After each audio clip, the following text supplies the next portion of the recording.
غیور نوجوان ساتھیوں، معزز علماء کرام، میں آپ تمام کا شکر گزار ہوں کہ آپ نے اپنا قیمتی وقت نکال کر آج کے مجلس اتحاد المسلمین کے نجیب آباد کی اس مبارک سرزمین پر منعقد ہونے والے جلسے میں آپ نے شرکت کی۔ آپ تمام کا بہت شکریہ۔ اللہ آپ تمام کو سلامت رکھے، اللہ ہمارے اتحاد کو اور مضبوط کرے، اور اللہ سبحانہ و تعالیٰ اتحاد کی طاقت اور قوت کے بل بوتے پر ہماری سیاسی قیادت کو اللہ مضبوط کرے، اور ہماری آوازوں کو بے باکی کے ساتھ ایسے امیدوار کامیاب کرے جو غریب اور مظلوموں کے انصاف کی لڑائی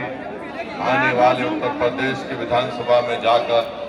آپ کی تکالیف اور آپ کی آواز بن سکے۔ میں پھر سے آپ تمام کا شکریہ ادا کرتا ہوں کہ آپ نے اپنا قیمتی وقت نکال کر آج یہاں پر آئے۔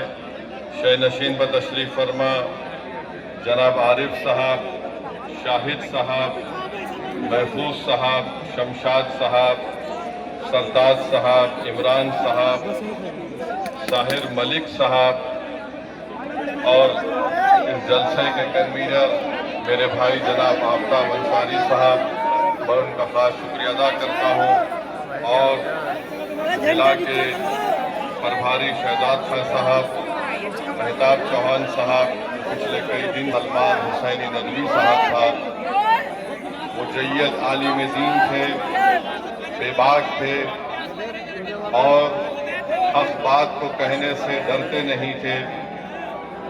آج وہ اللہ سبحانہ و تعالیٰ نے آج وہ یہاں سے اس دنیا سے رخصت ہو کر آج ان کا انتقال ہوا ہے۔ میں اللہ سے دعا بھی کرتا ہوں اور آپ تمام لوگوں سے اپیل بھی کرتا ہوں کہ ہم لوگ حضرت مولانا سلمان حسینی ندوی صاحب رحمۃ اللہ علیہ کے لیے دعا کریں کہ اللہ سبحانہ و تعالیٰ ان کی مغفرت کرے، اللہ سبحانہ و تعالیٰ ان کی قبر کو کشادہ فرما دے، اور اللہ سبحانہ و تعالیٰ ان کا ایک نیک نعمت بدل اس دنیا میں آپ کو اور ہم کو اللہ دے دے۔ میں اس بات کو کہنا ضروری سمجھتا ہوں کہ جب مجلس اتحاد المسلمین پہلی مرتبہ اتر پردیش میں ویدھان سبھا کا چناؤ لڑ رہی تھی تو مجھے حضرت مولانا سلمان حسینی ندوی صاحب کا فون آیا۔ انہوں نے کہا کہ میں آپ سے ملاقات کرنا چاہتا ہوں۔ انہوں نے مجھے لکھنؤ بلایا، میں لکھنؤ گیا ان کے گھر پر، اور وہاں پر ہماری پہلی ملاقات ہوئی، اور انہوں نے ہم تمام کی بڑی حوصلہ افزائی کی، اور بلکہ انہوں نے ہم سے یہ بھی کہا کہ ملک میں مسلم اقلیت کی ایک سیاسی قیادت اور اس کی ایک سیاسی آواز کی ضرورت ہے۔ مجھے ہمیشہ ان کی کمی محسوس ہوتے رہے گی، مگر میرے عزیز دوستوں اور بزرگوں،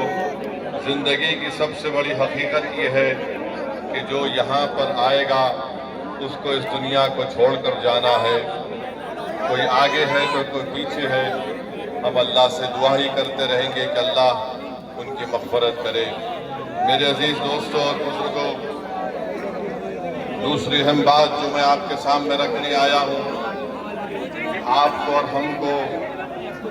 اتر پردیش میں اپنی ایک سیاسی قیادت کو مضبوط کرنا ہے۔ میں آپ سے گزارش کرنے آیا ہوں کہ جس طرح بہار میں مجلس اتحاد المسلمین کو بہار اور خاص طور سے سیمانچل کی عوام نے مجلس کو اپنایا اور مجلس اتحاد المسلمین کے اراکین اسمبلی کو منتخب کیا، اور بہار کے